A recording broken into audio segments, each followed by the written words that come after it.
قرآن نازل ہوا تو وہ رات 1000 مہینوں سے بہتر رات ہوئی۔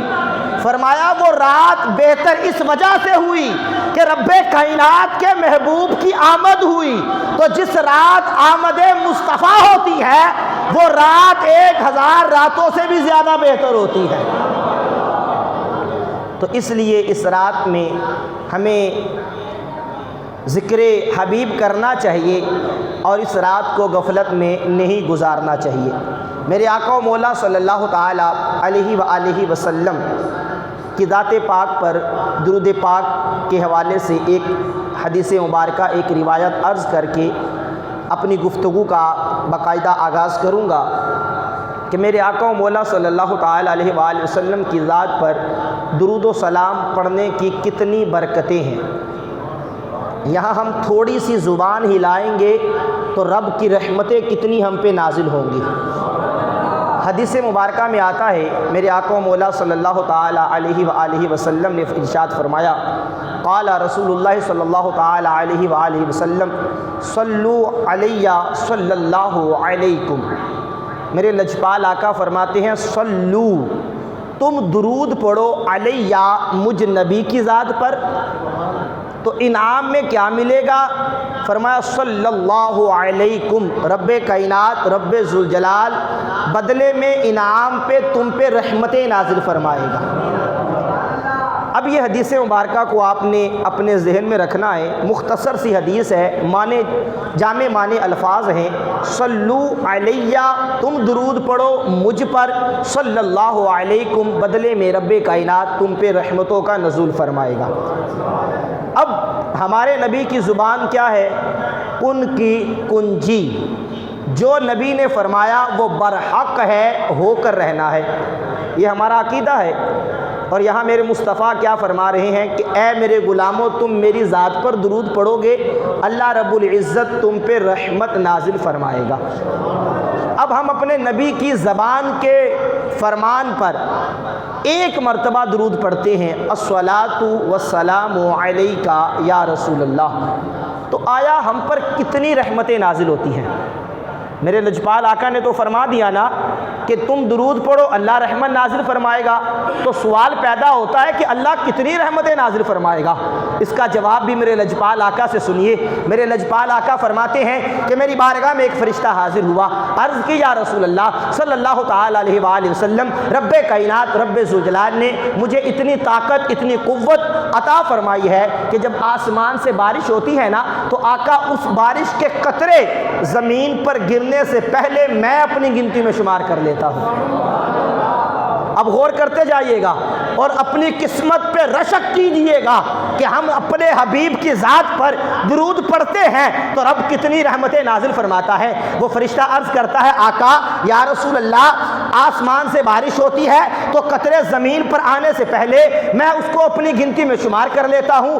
آقا رب کائنات نے مجھے اتنی طاقت دے رکھی ہے کہ دنیا میں جتنے بھی ریت کے ذرے ہیں نا، ان ذروں کو بھی یا رسول اللہ میں اپنی گنتی میں شمار کر لیتا ہوں۔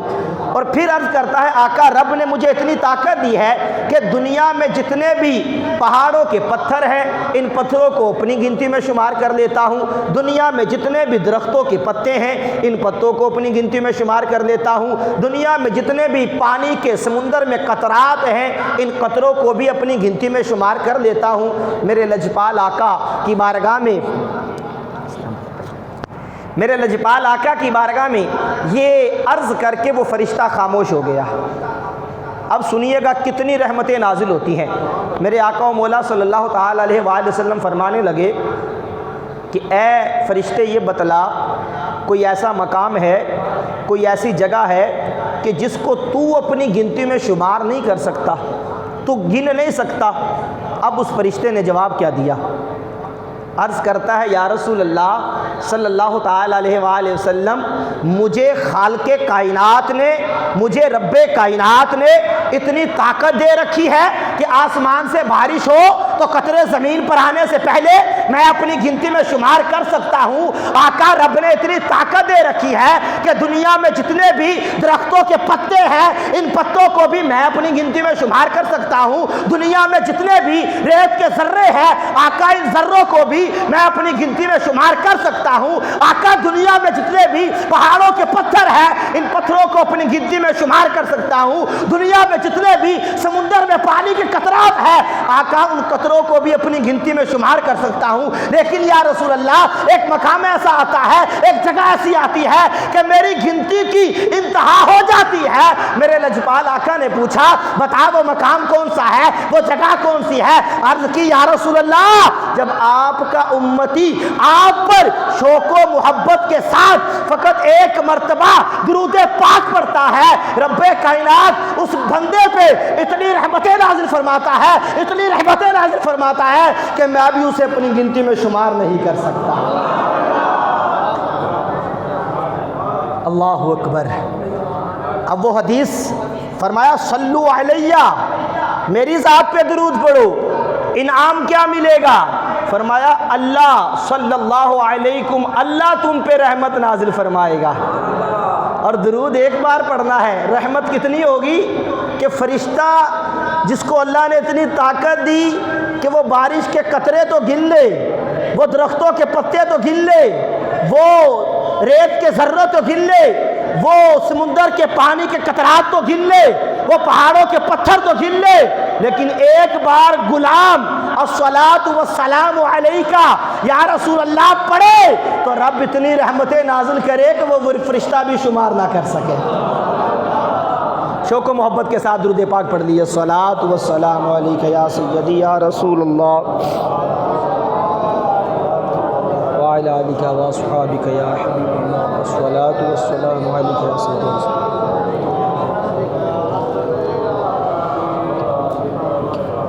آپ کے سامنے قرآن مجید فرقان حمید کے پارہ نمبر 2 کی ایک آیت مبارکہ کا جز تلاوت کرنے کا شرف حاصل کیا، جس میں رب کائنات نے فرمایا قد نرا تقلب وجہک فی السماء۔ اس آیت مبارکہ کا ترجمہ سننے سے پہلے اس آیت مبارکہ کا پس منظر، اس آیت مبارکہ کا شان نزول کیا ہے، کیونکہ قرآن پاک 23 سال کے عرصے میں بتدریج نازل ہوتا رہا، تھوڑا تھوڑا کر کے نازل ہوا۔ جب کوئی موقع پیش آیا، واقعہ پیش آیا، اس کے مطابق اللہ رب العزت نے قرآن کی آیت مبارکہ نازل فرمائی۔ تو یہ والی آیت مبارکہ کب نازل ہوئی، اس کو سن کر اپنا عقیدہ بھی پختہ کیجئے گا، اور میرے آقا و مولا صلی اللہ تعالیٰ علیہ وآلہ وسلم کے چہرے کے حسن کا بھی بیان سنیے گا۔ ابھی قبلہ قاری صاحب فرما رہے تھے کہ سادات کی 2 نشانیاں ہوتی ہیں کہ وہ سخی ہوتا ہے اور سونا ہوتا ہے۔ اور سونا کیوں نہ ہو، جس نبی کی اولاد ہوگی وہ نبی کتنا سونا ہے، جس علی کا بیٹا ہو وہ سونا کیوں نہ ہو، اور میرے نبی کتنے سونے تھے۔ اس آیت مبارکہ کا ترجمہ جب سنیں گے تو پتہ چلے گا۔ ابھی ترجمے سے پہلے میں اس کا پس منظر آپ کے سامنے بیان کرتا ہوں۔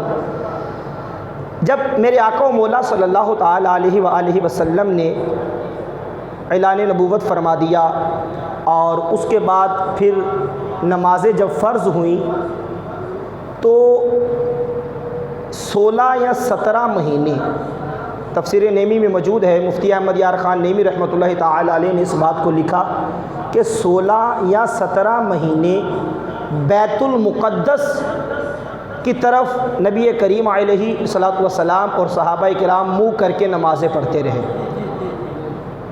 ابھی قبلے کی طرف اجازت نہیں ملی، ابھی بیت المقدس کی طرف چہرہ کر کے نمازیں پڑھی جاتی ہیں، کیونکہ پہلے انبیاء کرام کا بھی وہ قبلہ رہا۔